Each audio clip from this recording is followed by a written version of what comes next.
네, 안녕하세요. 또 수업 시간이 돌아왔습니다. 다음 주에 여러분들 학교 나오시는데 또 격주로 운영을 한다고 하니까 조금 마음이 급해집니다. 우리가 1학기 내에 수행평가랑 평가를 다 할 수 있을지 좀 의문이 듭니다. 평가에 대한 이야기는 다음 시간에 학교 나오시면은 자세하게 한번 이야기를 하도록 하겠습니다. 시간이 가면 갈수록 접속하시는 분들이 줄어듭니다. 지금 36분 접속하셨네요. 지금 다시 보기를 하면 되니까 내용 진행하도록 하겠습니다. 이번 시간에는 교과서 120페이지 보도록 하겠습니다. 저번 시간에는 제조기술에 대한 이야기를 봤었고요. 이번 시간에는 첨단 건설기술의 세계 내용 한번 보도록 하겠습니다. 일단은 거기 교과서 120페이지 왼쪽 위에 부르즈 칼리파 건물이 하나 나와 있는데 관련된 거 영상 하나 보도록 하겠습니다. 기네스 기록에서 제일 높은 162층의 21세기 바벨탑이라고도 불리죠. 우리나라의 63빌딩을 3개 쌓아올린 높이보다 높고 서울에서 가장 높은 북한산과 맞먹는 높이죠. 그 무게가 총 54만 톤이라니 아프리카 코끼리 10만 마리의 무게랑 비슷한 셈이네요. 규모도 규모지만 부르즈 칼리파는 세계 건축사에 남을 신기록을 여러 만들어낸 것으로도 유명하잖아요. 무엇보다 놀라운 것은 건물을 지은 속도죠. 부르즈 칼리파를 쌓아올린 공법은 층당 3일 공법이라는 세계 최초로 시도된 방법이라고 해요. 3일에 한 층씩 골조 공사를 진행하는 이 공법은 첫날 철근을 조립해 둘째 날 건물 모양의 형태를 만들죠. 그리고 셋째 날 콘크리트를 쏟아부어 형태를 밀어 올리는 방법이에요.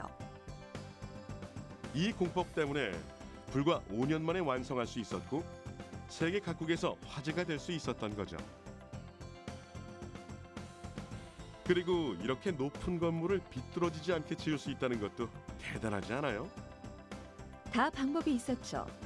부르즈 칼리파는 건축 과정에서 인공위성을 통해 수직도를 체크해 성공적으로 건물을 지을 수 있었다고 해요.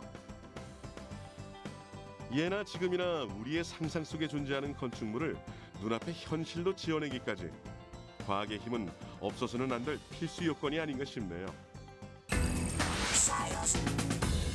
네, 내용 잘 보셨는지 모르겠습니다. 자, 저런 건축물들을 어떻게 만드는지 보도록 하겠습니다. 자, 건설기술의 동향입니다. 건설기술의 동향. 인간은 왜 건물을 짓고 살죠? 여러분들은 왜 집에서 아침에 눈에 뜰렀을까요? 건물이 없다면 무슨 일이 벌어질까요? 일단은 건설기술의 정의입니다. 인간이 생활하는 데 필요한 구조물을 제작하는 것. 원시의 인류는 과거에 동굴에서 살았었죠. 동굴 속에서 외부의 동물이나 이런 자연의 비바람으로부터 우리를 보호하기 위해서 동굴 속에서 살다가 인간이 농사를 짓기 시작하면서 농업을 시작하면서 넓은 들판으로 나오게 됩니다. 강이 있어야 되고 넓은 땅이 있어야 되죠. 들판으로 나와서 살다 보니까 우리를 보호해 줄 수 있는 장소가 없는 거죠. 그래서 직접 우리를 보호할 수 있는 구조물을 만들고 살기 시작했다. 그것이 이제 건설기술의 시작이라고 이야기를 할 수가 있고요. 자, 건설기술은 건축과 토목으로 구분을 할 수 있습니다. 건축기술과 토목기술로 구분을 할 수 있고요. 이건 중학교 때 다 배우셨던 내용이니까 간단하게 설명하고 넘어가도록 하겠습니다. 건축 기술은 인간이 안전하고 쾌적하게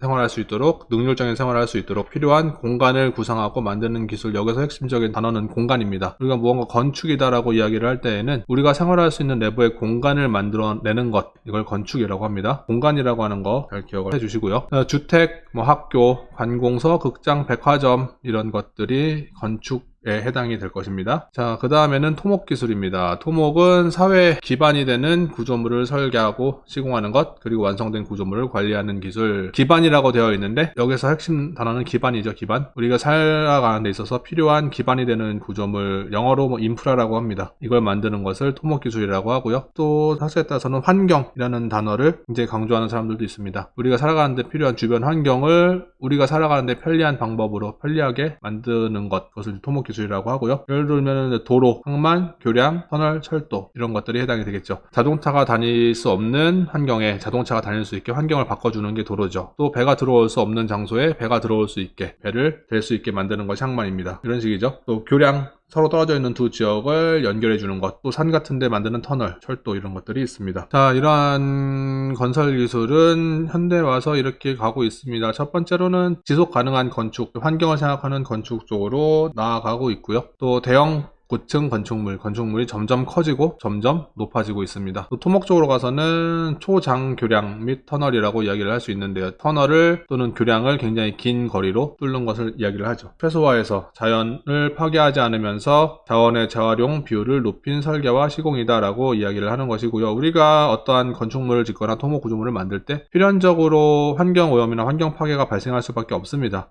건물을 지으려면은 주변에 뭐 나무도 잘라야 되고 땅도 파야 되고 또 건축에 쓰이는 여러 가지 자재들이나 약품들 이런 것들이 자연을 파괴할 수도 있는데 일단은 자원의 재활용 비율을 높이고 일반적으로 썼던 건축물 자재를 다시 재활용을 한다든지 또 자연에 있는 이런 지형 지물을 그대로 이용한다든지 하는 시공을 이야기를 하는 거고요. 그래서 건축물을 짓더라도 환경 오염이 일어날 수 있는 요인을 최소한으로 줄이자라는 것이 지속 가능한 건축이자 라고 이야기를 할 수가 있고요. 최근에 와서는 여기에 이제 에너지에 대한 얘기까지도 할 수 있죠. 건축물을 지어놨을 때 우리가 점점 날씨가 더워지고 있는데 더우면 에어컨을 켜는 거죠. 근데 건축물을 지을 때 최초에 설계를 할 때부터 실내 온도가 그렇게 올라가지 않을 수 있도록 자연적으로 바람이 불게 만든다든지 이런 방법을 써서 실내 온도를 자체적으로 유지할 수 있게 만든다면은 에너지를 또 적게 사용할 수도 있겠죠. 뭐 이런 것들을 이야기를 하는 것이고요. 또 고층 건물 교량 터널은 뒤쪽에서 다시 한번 보도록 하겠습니다. 자, 교과서 121페이지 첨단 건축 기술입니다. 첨단 건축 기술은 아까도 그랬지 건축은 우리가 생활하는 공간을 만들어내는 것, 쉽게 얘기하면 집을 짓는 것이다 라고 생각을 하시면 될 것 같아요. 그래서 첨단 건축 기술 최근에 와서는 조립식 패널과 커튼 월이 일반화되고 있습니다. 조립식 패널이라고 하는 것은 건식공법에 사용되는 조립용 판이다 라고 이야기를 하는 건데요. 자, 과거에는 우리가 어떤 건축물을 만들 때 그 시공 현장에서 직접 집을 기초부터 위에가 쭉 지어 나가는 것이 일반화되었다면은 최근에 와서는 이런 조립식 패널을 많이 사용을 하고 있죠. 공장에서 생산된 이런 건축 자재들을 현장에서 조립만 하는 경우들이 많이 늘어나고 있고요. 또 커튼월이라고 하는 것은 칸막이용으로 설치되는 금속 패널이라고 하는데요. 여러분들 제2롯데월드 지을 때 그 제2롯데월드를 감싸고 있는 그 껍데기 부분이 이런 커튼월로 되어 있습니다. 이런 초고층 건물을 지을 때에는 아무래도 이제 무게가 좀 적게 나가면서 강도가 높은 이런 건축 자재들이 필요해지게 되고요. 이때 많이 사용하는 것이 커튼월이다. 그래서 금속 패널, 유리 블록, 콘크리트 기성판 등을 이야기를 하는 겁니다. 자, 그 다음에 대형 고층 건물이 건립이 되는데요. 일단은 우리가 상식적으로 알고 계시면 고층 건물이다 라고 이야기를 하는 것은 건물의 높이가 120m 이상이거나 층수가 30층 이상일 때 우리는 일반적으로 고층 건물이라고 합니다. 그리고 초고층 건물이란 말 많이 쓰죠. 요즘 초고층 건물은 층수가 50층 이상 또 높이가 300m 이상일 때 초고층 건물이라고 이야기를 합니다. 이 사이에 있는 걸 뭐 준고층 건물이라고 이야기도 합니다. 30층부터 50층 사이에 있는 건물, 법적으로도 이렇게 구분이 되어 있고요. 각각 건물의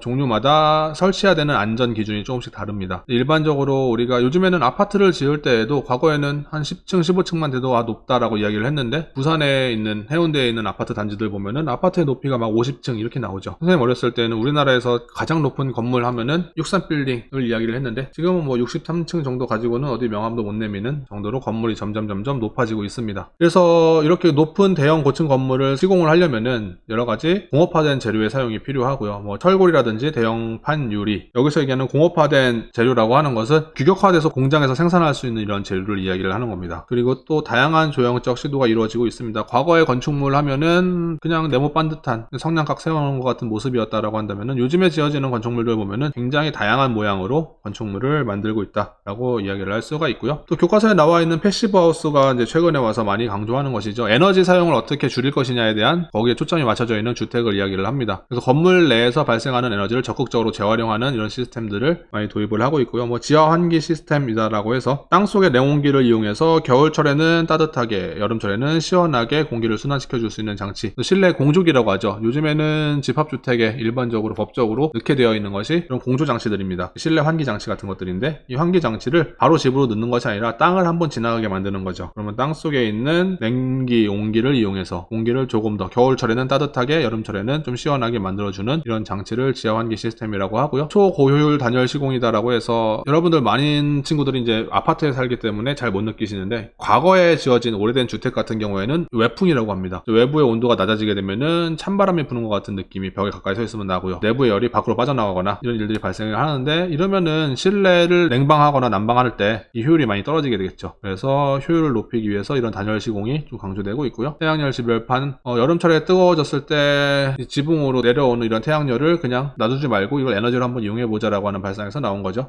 태양열 말고 태양광을 이용해서 발전을 하는 경우들도 있고요. 또 태양광 자연 채광 극대화라고 해서 창을 크게 만들어서 실내로 들어오는 빛을 늘리는 겁니다. 그럼 실내에 조명 같은 것들 낮 시간대는 밝힐 필요가 없겠죠. 중학교 때 배우셨겠지만 이제 처마의 길이를 잘 조절을 해서 여름철에는 태양빛이 잘 들어오지 못하게 만들고, 겨울철에는 집안 깊숙이까지 태양빛이 들어오게 만들어서 실내 온도를 유지할 수 있는 이런 건축물을 설계를 하고 만드는 경우들도 있고요. 모듈러 하우스라고 하는 것이 나오는데요. 얼마 전에 방영했던 건데 혹시 그거 보셨는지 모르겠습니다. 체험 삶의 공장인가? 이승기 나오는 예능 프로였죠. 거기서 여러 가지 공장들이 나왔는데 그중에 중간에 집 공장이 나온 적이 있어요. 집을 공장에서 만든다. 우리는 집을 지을 때에는 어떤 공사 현장을 떠올리죠. 땅을 파고 기둥을 올리고 벽을 만들고 이런 것들을 현장에서 하는 것을 떠올리는데, 공장에서 집을 만들어 버리는 겁니다. 모듈화된 건축 구조물을 생산을 하게 되고요. 이걸 이제 현장에 갖고 와서는 설치만 하는 형태, 이런 집들이 만들어지고 있고요. 이걸 모듈러 하우스라고 하죠. 방 안에 있는 침대, 내부 가구까지 다 일체형으로 주택으로 만들어서, 교과서 밑에 보면은 공장에서 벽체, 창문 이런 구조체들을 제작을 하고요. 이걸 잘 포장을 해갖고 차에 실어서 내가 원하는 장소에 가서 설치를 하는 이런 형태의 하우스들이 이제 많이 점점 늘어나고 있고요. 이렇게 만들 경우에는 공사 기간이 굉장히 단축이 됩니다. 일단은 공장에서 기본적인 모듈을 다 제작을 해놨기 때문에 현장에서 조립만 하면 되죠. 그러면은 내가 집을 만들고 싶어요 라고 해서 주문을 했을 때 보통은 일반적인 건축 기간은 3개월에서 6개월 정도가 걸린다 한다면은, 모듈러 하우스로 이걸 만들었을 때는 일주일이면은 완공을 할 수 있는 이런 것이 이제 가능해지고요. 네, 세계 초고층 빌딩 현황이라고 나와 있죠. 점점 누가 더 높은 건물을 짓느냐를 이제 경쟁을 하는 시대가 되었죠. 부르즈 칼리파 두바이에 있는 세계에서 가장 높은 건축물, 아직까지는 가장 높은 건축물이죠. 그 다음에 상하이 타워, 중국에 있는 상하이 타워가 있고요. 메카에 있는 시계타워 호텔이 있고요. 중국 선전에 있는 금융센터 건물, 이런 것들이 있고요. 우리나라에서는 최근에 완공된 롯데월드 타워 123층으로 우리나라에서 가장 높은 건물이고요. 이런 건물들이 있다. 그런데 그러니까 점점 더 초고층 빌딩들이 만들어진다라고 이야기를 할 수가 있고요. 자, 교과서 122페이지로 넘어갈게요. 첨단 토목 기술입니다. 자, 토목은 아까 얘기했듯이 우리가 환경을 개량해서 우리가 생활할 수 있는 기반을 만들어내는 것, 생활 기반을 만들어내는 것인데, 자, 어떠한 도시가 만들어지거나 지역이 발달하기 위해서는 이 토목이라고 하는 것이 필수적으로 필요하고요. 여기 우리가 살고 있는 지역인 일산이라고 하는 지역도 처음에는 논밭밖에 없는 허벌판이었죠. 1980년대 후반, 90년대 이때 개발이 된 건데요. 그때 보면은 가장 먼저 하는 일이 뭐예요? 이런 도시를 개발하기 위해서 가장 먼저 도로를 깔고요. 또 우리가 집에서 물 틀면 물이 나와야 되겠죠. 상수도, 하수도를 설치하고요. 또 대중교통 수단을 신설을 하겠죠. 지하철이라든지 기차. 처음에 여기는 이제 기차가 다녔었는데요. 지금은 지하철이 들어오죠. 이런 것들이 처음에 만들어져야 되는데, 자, 이런 것들을 제대로 만들기 위해서는 필요한 것이 여러 가지 기술들이 있는데요. 측량 기술이 먼저 소개가 되고 있습니다. 측량이라고 하는 것은 우리가 어떤 구조물을 설치할 위치, 구조물이 만들어지는 과정에서 이것들이 제대로 만들어지고 있는지를 확인하기 위해서, 또 어떠한 토목 구조물이나 건축 구조물이 설치되는 대지의 높낮이라든지 각도라든지 이런 것들을 정확하게 재야지만 우리가 원하는 형태의 정확한 구조물을 만들 수 있기 때문에 재는 거죠. 재는 게 측량입니다. 근데 최근에 와서는, 과거에는 측량하면은 이런 사람들이 줄자 같은 것들 있죠. 쭉 줄을 이어가지고 이 길이를 잰다든지, 또 가끔 보신 적 있을 거예요. 어떤 한 분은 2인 1조로 짝을 이뤄서, 어떤 한 분은 긴 막대기 같은 거 이렇게 잡고 있고요. 어떤 한 분은 망원경 같은 걸로 그 막대기를 쳐다보고 있어요. 고절을 맞추는 것들, 이런 것들을 과거에는 했었는데, 최근에 와서는 이런 측량 기술에도 정보통신 기술이 결합이 되면서 GNSS 측량이라고 하는데요. 이건 위성을 이용하는 겁니다. 건축물을 만들거나 토목 구조물을 만들 때 중간중간에 이런 위성 신호를 포착할 수 있는 구조물을 같이 설치를 하게 되고요. 자, 위성과 이런 전파항법 시스템을 이용해서, 또 GPS를 이용해서 측량을 측량을 하는 것을 GNSS 측량이라고 하고요. 우리나라에서 보면은 제1롯데월드 타워 지을 때 이 측량 방법을 이용했다라고 대대적으로 홍보를 한 적이 있습니다. 자, 그 다음에 3D 스캐너 측량인데요. 이건 이제 건축 분야에서 많이 사용하는 거죠. 실내 공간 같은 데다 이런 3D 스캐너를 설치를 해가지고 3D로 이미지를 생성해내는 이런 측량을 말하고요. 뭐 드론 측량, 그렇죠. 과거에는 항공사진이라는 이야기를 많이 했었습니다. 여러분들 네이버나 다음 지도를 보시면은 위에서 아래로 내려보는 듯한 이런 사진들을 볼 수가 있죠. 뭐 네이버 지도, 다음 지도 들어가서 한번 보시면 볼 수 있습니다. 그죠? 위성 사진이라고 알고 있는데 그 위성 사진이 아니고요. 위성에서 찍은 사진이 아니고 비행기를 타고 지나가면서 밑에 지표면을 찍은 겁니다. 그런데 이 비행기가 지나다닐 수 없는 장소도 있고요. 또 비행기의 고도가 굉장히 높기 때문에 정밀한 사진 자료를 얻기는 좀 어렵습니다. 최근에 와서 드론 기술이 발전을 하면서 드론에 탑재한 고성능 카메라로 밑에를 실시간으로 이동하면서 측량을 하는 거죠. 그래서 더 고해상도의 이런 항공사진 같은 것들을 만들어낼 수 있고요. 이런 정확한 측량이 이루어지면은 우리가 좀 건설이나 토목 구조물을 만들 때, 특히 토목 구조물을 설치할 때에는 큰 도움이 된다라고 이야기를 할 수가 있습니다. 자, 그 다음에 대표적인 토목 구조물 하면은 터널인데요. 우리가 과거에는 길을 가다가 산이 있으면 산을 넘어가야 됐는데 지금은 이걸 넘어가지 않고 터널을 뚫어버리죠. 서울에서 강원도 쪽으로 놀러 가다 보면은 대관령이라고 높은 산이 나오죠. 대관령. 선생님이 어렸을 때는 그 산을 넘어갔습니다. 차를 타고 거길 지나갈 때는 산을 넘어가야 돼서 굉장히 꼬불꼬불한 길을 올라갔다가 내려갔다가 거기 지나갈 때는 뭐 멀미도 많이 하기도 하고요. 또 시간도 굉장히 오래 걸렸었습니다. 근데 지금은 그 가운데 터널로 뻥 뚫어놨죠. 대관령 터널. 그러니까 거기 지나가는데 15분에서 20분이면 지나가죠. 선생님 어렸을 때는 거기 지나가는데 4시간이 걸렸었거든요. 지역 간의 이런 격차를, 장벽을 허무는데 굉장히 중요한 토목 구조물 중에 하나가 터널입니다. 이 터널을 뚫을 때 최근에 많이 사용하는 것은 뭐냐면은 TBM 공법이라고 하는 것을 많이 사용을 합니다. 교과서에 이제 TBM 공법 사진이 한 장 나와 있는데요. 우리가 흔히 얘기하는 보링 머신이죠. 드릴링 머신이랑 비슷하게 생겼는데 땅을 이렇게 쭉 파면서 지나가는 겁니다. 얘가 쭉 땅을 파면서 지나가고요. 그 뒤를 따라서 이 뚫린 벽에다가 콘크리트를 쭉 뿜칠을 해서 분무기 같은 스프레이 같은 걸로 콘크리트를 벽에다 쭉 뿌립니다. 그러면 얘가 굳으면은 딱딱하게 굳은 안정된 터널 구조물이 나오는 이런 공법을 사용을 하는 것이고요. 최근에 와서는 이런 공법이 많이 발전을 하면서 터널을 길게 뚫는 것이 가능해졌죠. 과거에 터널을 뚫을 때에는 이렇게 뚫는 게 아니고요. 다이너마이트 아시죠? 그래서 구멍을 뚫고 다이너마이트를 폭파시켜서 떨어진 구조물들을 밖으로 빼내고 또 나온 벽에다가 다이너마이트를 설치해서 다시 폭파시키고, 그래서 이제 산이 이렇게 있으면은 이렇게 있는 산에서 양쪽에서 이 구멍을 뚫어가서 이렇게 쭉쭉쭉쭉 뚫어가고 가운데서 만나는 거예요. 이런 식으로 터널을 뚫었거든요. 근데 이게 각도가 1도만 비틀어져도 가운데서 만날 수가 없겠죠. 오차가 생기면은. 그렇기 때문에 긴 터널을 만든다는 게 굉장히 어려웠었습니다. 최근에 와서 TBM 공법을 이용하면서 굉장히 긴 터널을 만들 수 있게 되었고요. 여러분들 혹시 SRT 기차 타보셨나요? SRT? 수서역에서 출발하는 고속열차인데요. 그걸 타보시면은 처음에 수서역도 지하에 있는데 계속 햇빛이 안 보입니다. 계속 지하로 가죠. 그래서 서울 수서부터 평택까지 지하 터널로 이렇게 이루어져 있는 것들 우리가 이제 체험을 할 수가 있고요. 또 교량 건설도 굉장히 발전을 해서 우리나라에서 교량 건설하는 것이 굉장히 세계적으로 알아주는 건설 기술 중에 하나입니다. 교과서에 예로 나와 있는 것은 가거대교죠. 거제도에서 가덕도, 부산과 거제도를 이어주는 다리입니다. 이 다리를 만들기 전에는 거제도라고 하는 지역, 지리적으로 이렇게 우리나라가 쭉 지도가 있으면은 여기 부산이 있으면은 거제도가 그 아래에 있죠. 여기서 여기 굉장히 옆인데 차를 타고 가면은 우회를 해야 되죠. 쭉 돌아가지고 가야 됩니다. 그래서 굉장히 오랜 시간이 걸렸는데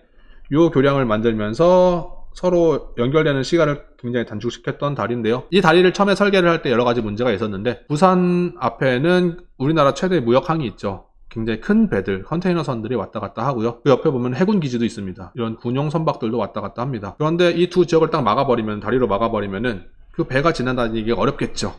그래서 배가 어떻게 하면 잘 지나다닐 수 있을까를 얘기를 하면서 이런 장대 교량이라고 하는데요. 사장교 또는 뭐 현수교 이런 것들을 장대 교량이라고 합니다. 가거대교에서는 사장교를 설치를 해서 가운데 교각 사이를 넓게 띄우면서 밑으로 배가 지나갈 수 있게, 작은 배들이 지나다닐 수 있게 했고요. 그래도 큰 컨테이너 선이나 큰 군함들 여기를 지나다니기 좀 어렵습니다. 그렇기 때문에 그 구간은, 큰 배들이 다니는 구간은 아예 해저 터널을 만들어서 교통을 원활하게 만드는 이런 교량을 만들었고요. 자, 그래서 이런 교량 건설 공법에는 현수교, 사장교, 요 일반적으로 얘기하는 라면교 같은 것들은 일반적인 뭐 실개천이나 하천에서 많이 볼 수 있는 다리들인데요. 다리를 만들려면은, 다리가 이렇게 서 있으려면은 밑에 교각 같은 것들을 이렇게 딱딱딱딱 받쳐줘야지 얘가 무너지지 않고 잘 버티겠죠. 그런데 바다의 다리를 만든다? 라고 하면 얘기가 달라집니다.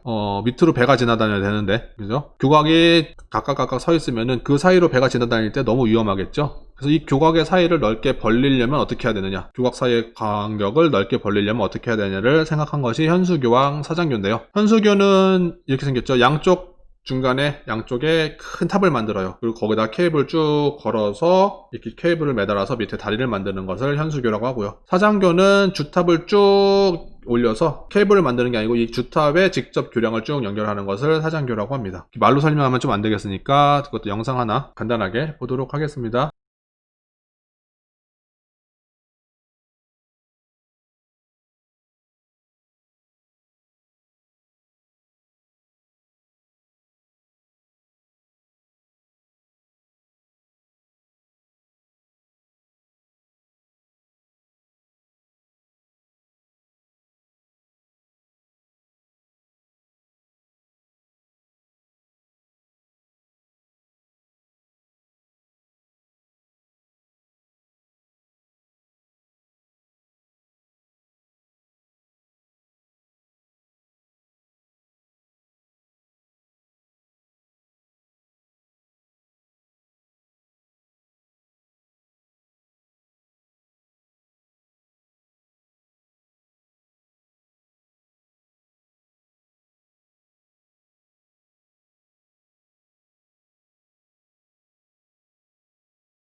직접 케이블을 매달아서 상판을 매달면은 그걸 사장교라고 합니다. 내용 간단하게 보셨고요. 우리나라에서 이제 가장 긴 침매 터널을 만들었는데요. 아까 봤던 과거대교에 있는 터널입니다. 침매 터널이란 건 뭐냐면 해저 터널 같은 걸 만들 때 바닷속에서 이런 터널 공사를 한다는 게 굉장히 위험하고 만들기도 어렵겠죠. 그래서 어떻게 하면은 긴 해저 터널을 만들 수 있을까? 이걸 연구하다가 만들어낸 방법입니다. 터널 구조물을 육상에서 만드는 겁니다. 육상에 터널 구조물을 만들 수 있는 공장을 짓고 터널 구조물을 만들어요. 육상에서. 그 다음에 얘를 바지선 같은 데다가 싣고서 터널을 만들 장소까지 끌고 가서 거기다서 그냥 바닷속에다가 잠수를 시키는 겁니다. 쭉 가라앉힌 다음에 바닷속에서 이 가라앉은 것들을 쭉 연결해서 만들어내는 터널을 침매 터널이라고 하고요. 가라앉혀서 만든다라고 해서 침매 터널이라고 하는 거죠. 교과서 122페이지에 나와 있는 그림이 이 침매 터널을 그려놓은 그림입니다. 여기 과거대교 혹시 가보신 분들은 이 해저 터널 지나가는 걸 그 구간을 꼭 지나가게 되는데 그 구간 지나갈 때 보면 좀 신기하긴 합니다. 중간에 전광판에 지금 현재 위치는 해저 몇 미터입니다. 이런 것들이 나오는데요. 밖이 보이면은 더 신기할 텐데 밖이 보이진 않아요. 아직까지 뭐 이렇게 유리로 되어 있는 구조물은 아니기 때문에 이 정도로 토목 기술을 한번 내용 보도록 하고요. 자, 그다음에 건설 재난 예방인데요. 건축 구조물이 대형화되고 고층화되면서 여러 가지 이제 문제, 안전의 문제가 발생할 수 있는데요. 예를 들어서 이런 거죠. 초고층 건물 지금도 계속 보면서도 불안한 것 중에 하나가 제1롯데월드 타워 이렇게 쳐다보면은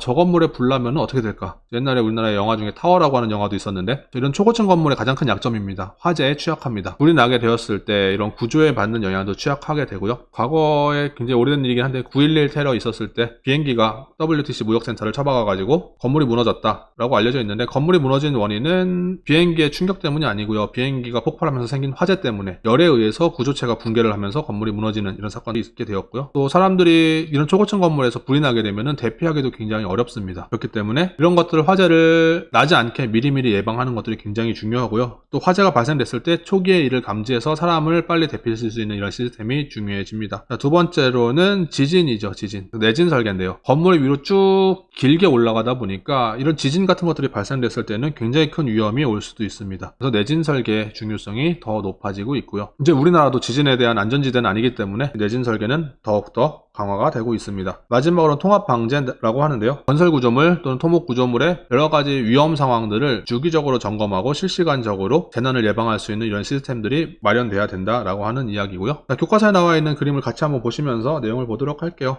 초고층 건물, 우리 동부가 무역센터라고 하는데 인천 송도에 있는 건물이죠. 자, 얘는 일단 지붕에 가보면은 GPS 계측기랑 풍향 풍속 계측기가 있습니다. GPS 계측기는 이제 건물의 흔들림을 감지하는 겁니다. 건물이 지금 흔들리고 있다. 여러분들 이런 초고층 건물들은 딱딱하게 딱 서 있는 건물이 아니고요. 얘가 딱딱하게 딱 서 있게 되면은 오히려 이런 바람이라든지 지진으로부터 취약해집니다. 얘가 살짝 흔들립니다. 바람이 불어도 흔들리고요. 밑에가 이렇게 흔들려도 같이 흔들립니다. 그런데 이게 어느 이상 흔들리게 되면은 건물에 또 위험이 오게 되겠죠. 이런 것들을 측정하기 위해서 지붕에다 저런 측정 장치들, 건물의 움직임을 실시간으로 확인할 수 있는 장치를 만들게 되고요. 이런 50층 이상이 되는 초고층 건물들은 위에서 아래로 대피를 하기가 굉장히 어렵죠. 예를 들어서 내가 60층에 있는데 59층에서 불이 났습니다. 그러면 우리는 어디로 대피해야 되죠? 옥상으로 대피를 해야 되겠죠. 근데 좀 애매한 건 중간층입니다. 중간층. 이런 중간층에 있는 사람들은 대피할 수 있는 공간을 법적으로 만들게 되어 있고요. 이런 재난안전구역이라고 하죠. 또 건물의 건물의 외부에는 이런 집안 진동 계측기가 설치가 되어 있어서 집안의 움직임을 실시간으로 계속 감시를 하고 있고요. 또 건물 지하에는 건물 변이 계측기라고 하는 것들이 설치가 되어 있습니다. 그래서 건물의 움직임, 건물의 가속도에 의한 움직임을 또 측정을 하는 장치가 되어 있고요. 이거를 통합방제 시스템실에서 실시간으로 계속 모니터링을 하면서 지금 현재 건물의 안전 상황을 모니터하는 것, 이런 시스템이 되어 있다라고 이야기를 합니다. 그래서 건물에 조금이라도 이상 증후가 발생된다면은 바로 대피 신호를, 대피 경보를 내보내서 사람들이 대피할 수 있도록 하는 이런 시스템이고요. 자, 아래 나와 있는데 건설 재난 사례가 두 가지가 있죠. 우리나라에서는 굉장히 아픈 기억입니다. 성수대교 붕괴 사고가 1994년에 있었고요. 1995년에 삼풍백화점 붕괴 사고가 있었는데, 성수대교 붕괴 사고가 났을 때도 사람들이 경악을 했어요. 아니, 어떻게 관리했길래 다리가 저렇게 무너지나. 근데 삼풍백화점 붕괴 사고가 났을 때는 더 경악을 했죠. 이 삼풍백화점은 여러분들 많이 들어보셨을 텐데, 우리나라에서 이 사건보다 더 사람이 많이 죽은 사건은 6.25 전쟁밖에 없습니다. 6.25 전쟁 이후에 가장 많은 사람이 희생된 건축물 붕괴 사고고요. 요거는 그때 당시에 뉴스 영상 한번 같이 한번 보도록 하겠습니다. 사고가 난 성수대교는 마치 칼로 자른 듯한 모습으로 두동강이 나 있습니다. 떨어진 교각 상판은 지진의 벼를 연상케 할 정도로 심하게 일그러져 있습니다. 또 성냥갑처럼 납작하게 짓눌린 버스는 휴지처럼 구겨져 사고 당시의 참혹함을 그대로 보여주고 있습니다. 지금 다리가 저렇게 어떻게 가운데가 똑 잘릴 수 있는지. 성수대교, 지금 여기 서울숲 옆에 있는 다리가 성수대교죠. 서울숲 옆에 있는 다리인데, 저 다리는 트러스 구조로 되어 있는 다리입니다. 중학교 때 트러스 구조 배우셨죠? 트러스 구조로 되어 있는 다리인데, 충격과 진동에 굉장히 강한 다리고요. 같은 길이에서 가장 높은 무게를 버틸 수 있는 다리 구조이기 때문에 여러 가지 교량이라든지 철도를 잇는 다리에서 많이 사용을 합니다. 그런데 이 트러스 구조는 가장 중요한 게 접합 부위입니다. 이게 붙어있는 부분이 조금 균열이 생기거나 여기가 무너지게 되면 다리 전체에 균열이 생길 수 있는, 전체 힘의 밸런스가 붕괴되는 이런 다리인데요. 이 성수대교는 일단은 부실 공사가 있었고요. 접합 부위의 용접이 원래 해야 되는 두께보다 거의 절반 정도밖에 안 돼 있는 이런 것들이 나중에 발견이 됐고요. 두 번째 문제는, 더 큰 문제는 이 다리가 건설된 다음에 단 한 차례도 안전점검을 하지 않았다는 겁니다. 부실로 공사해놓고 안전점검도 하지 않았습니다. 그러다 보니까 다리 가운데가 똑 끊겨가지고 떨어지는 사건이 일어났고요. 이 사건이 일어났던 것이 아침 7시 반 정도예요. 그러니까 출근 시간, 학생들이 학교 가는 시간이죠. 학교로 가던 버스에 타고 있던 버스가 추락을 하면서 많은 학생들이 희생됐던 사건입니다. 또 두 번째로 이것도 한번 보도록 하겠습니다. 저 삼풍백화점 붕괴 사고 같은 경우에는 여러분들이 만약에 나는 건설공학에 관심이 있다 하는 친구들, 건축에 관심이 있다 하는 친구들은 어떤 나라에 가서 건축을 공부하더라도 꼭 배우는 내용이에요. 우리나라에서 일어났던 사건인데 전 세계적으로 조명을 받았던 사건이고요. 저 사건이 있기 전까지는 철근 콘크리트 건축물은 무너지기 어렵다, 이건 굉장히 혁신적인 기술이다라고 이야기를 했던 기술인데, 우리나라에서 저게 무너졌죠. 말도 안 되는 이유 때문에 무너졌습니다. 역시 부실 공사와 관리 부실 때문이었죠. 저 사건이 일어났던 것은 1995년이고요. 시간적으로 봤을 때는 6시 정도, 5시 반에서 6시 사이에, 오후 5시 반에서 6시 사이에 저런 일이 일어났는데요. 시간대로 봤더니만은 주로 희생된 사람들이 누구냐면요, 저 백화점 같은 경우에는 장소가 서초동에 있습니다. 서초구 서초동에 있는데 굉장히 나름 부자 동네라고 하는 동네였고요.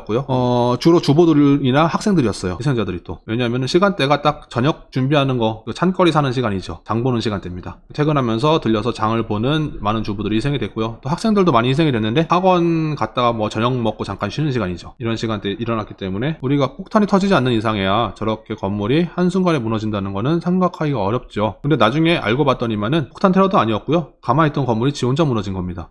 지상 5층, 지하 4층까지 있었던 건물인데 5층부터 지하 4층까지 무너져 내리는데 21초밖에 안 걸렸습니다. 순식간에 쭉 무너졌는데요. 왜 무너졌는지를 보면서 사람들이 많이 경악을 하게 됐어요. 일단은 설계 도면이랑 실제 지어진 건물이 완전히 다른 건물이었습니다. 설계 도면은 4층짜리 상가 건물로 되어 있어요. 그런데 완공된 건물은 5층짜리 백화점이었죠. 어떻게 설계도랑 다른 건물을 지을 수 있었을까요? 그죠? 층수가 한 층 더 올라갔고요. 중간에 있어야 되는 벽들 다 사라졌고요.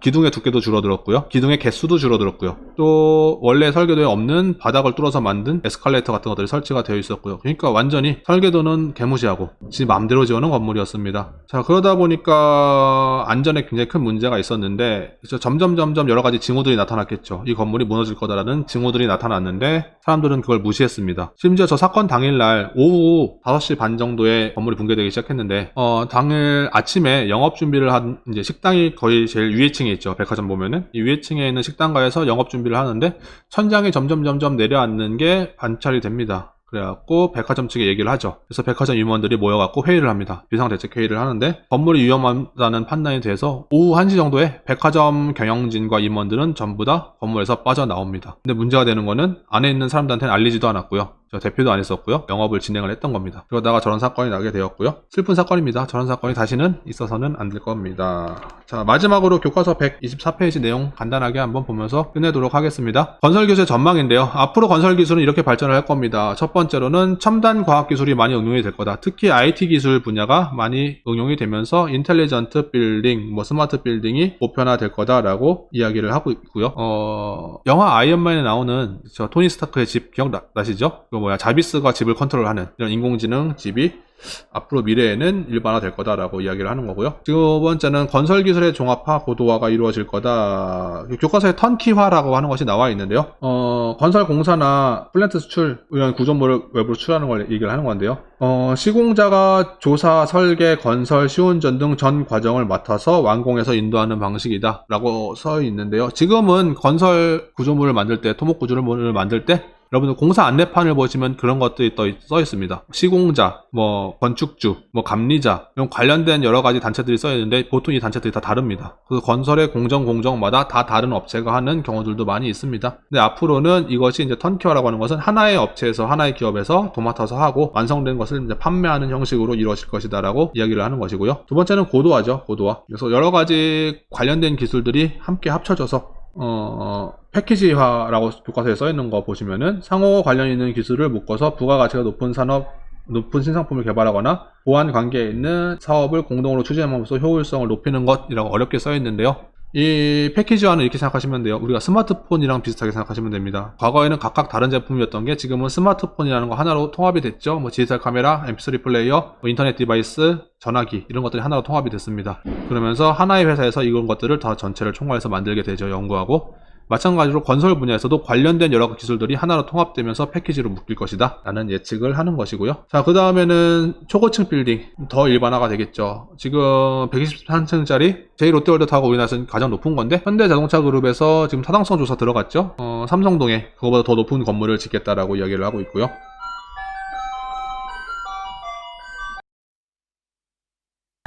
예, 갑자기 종이 치고 있습니다. 자, 그 다음에 UCT라고 하는데 이건 한국형신도시라고 얘기를 하는 건데요. 교과서에 125페이지에 간단한 설명이 나와 있으니까 한번 읽어보시면 될 것 같습니다. 에코시티도 마찬가지인데요. 에너지를 적게 사용하면서 친환경 자급자족할 수 있는 도시를 에코시티라고 하는데요. 이런 것들이 앞으로는 더 확장될 것이다 라는 예측이 되고요. 자, 이런 것들이 가능해지려면은 밑에 나와 있는 초고층 빌딩을 건설하기 위해서 필요한 최신 콘크리트들이 있죠. 최근에 개발된 콘크리트입니다. 일반적으로 콘크리트다 라고 하면 여러분들 시멘트라고 하는 거 있죠. 시멘트랑 물 그리고 흙, 자갈을 섞어 놓은 것을 이제 콘크리트라고 하는데요. 여기에 이제 필요한 여러 가지 화학 약품들이 첨가가 되게 됩니다. 이런 것들의 배합을, 비율을 어떻게 조정하냐에 따라서 콘크리트의 성질이 완전히 달라지게 되는데요. 첫 번째로 나오는 초고강도 콘크리트는 단위 면적당 가로 세로 1m당 버틸 수 있는 힘이 더 늘어난 콘크리트죠.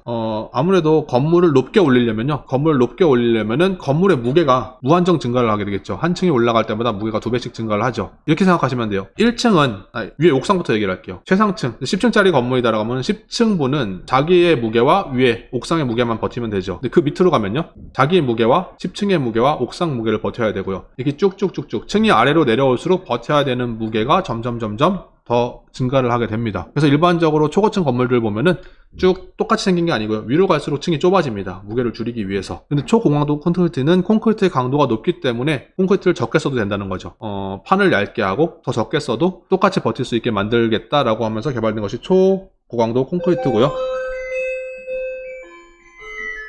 자, 그 다음에 폭렬 방지 콘크리트는 교과서에 설명이 잘 되어 있는데, 자, 화재가 나서 콘크리트가 가열되게 되면은 내부에 콘크리트, 아까 얘기했지만 혼합물이죠? 물과 시멘트와 흙, 자갈들이 섞여 있는 건데, 이 중간중간에 기공이라고 하는 구멍들이 생겨 있게 됩니다. 그런데 여기에 있는 수증기가 팽창을 하게 되면은 전체 콘크리트 벽에 균열이 생기기 시작해요. 이런 것들을 방지하게 되는 콘크리트다라고 얘기하고요. 자, 초조기 강도 콘크리트는 콘크리트가 빨리 굳게 만드는 거죠. 그래서 공사 기간을 단축시킬 수 있는 겁니다. 그러니까 초기에 강도를 높게 만들 수 있는 콘크리트다라고 이야기해서 초조기 강도 콘크리트라고 이야기를 하는 거고요. 저발열 콘크리트는 콘크리트가 굳을 때 거기서 열이 나게 됩니다. 굉장히 많은 양의 열이 발생이 되는데요. 이 열이 적게 나게 만든 콘크리트예요. 열이 나면 발생할 수 있는 문제가 뭐냐면 아까도 얘기했지만 콘크리트를 만드는 구성물 중에 물이 들어가게 되죠. 그런데 열이 많이 나게 되면서 이 물이 팽창을 하게 됩니다. 팽창을 하면서 이 수화열 때문에 팽창을 하면서 콘크리트 중간중간에 굳으면서 균열이 생기게 돼요. 그래서 가끔 보면은 새로 짓고 있는 건물인데도 불구하고 벽에 이런 균열들이 보이는 경우들이 있습니다. 일반적인 건축물 같은 경우는 이 균열을 메꾸면 돼요. 떼우면 됩니다. 그런데 여기 나와 있는 것처럼 예를 들어서 LNG 저장 탱크다. 가스를 가둬놓는 탱크인데 균열이 발생됐다. 그럼 가스가 유출되게 되겠죠. 마찬가지죠. 원자력 발전소 같은 것들을 건설을 할 때 원자로를 싸고 있는 이 돔이다. 근데 여기에 균열이 발생됐다. 이러면은 방사능이 유출될 수가 있겠죠. 이런 것들을 방지하기 위해서 만들어진 콘크리트다라고 할 수 있습니다. 오늘은 굉장히 길게 얘기를 했던 것 같고요. 여기까지만 보도록 하겠습니다. 다음 시간에는 3단 생명기술 보도록 할 거고요. 다음 주에 여러분들 이제 학교 나오시면은 다음 주에는 학교에서 수업을 할 수 있을 것 같습니다. 오늘 수고하셨고요. 다음 주에 학교 나오면은 보도록 하겠습니다. 수고하셨습니다.